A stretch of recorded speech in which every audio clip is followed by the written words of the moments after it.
kau ni, baru je 3 hari kau kerja dekat sini, makanan orang tu pun kau nak ambil.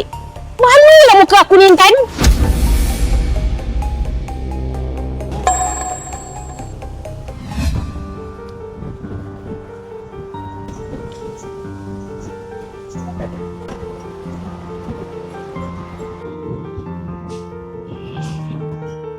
Dek.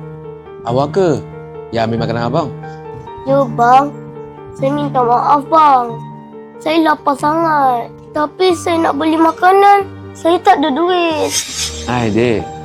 Kalau nak makan, boleh je minta. Kenapa nak mencuri? Tahu tak mencuri itu dosa? Saya minta maaf bang. Saya janji saya tak buat lagi. Dah tak apa. Jom, ikut abang. Kita makan kedai tu.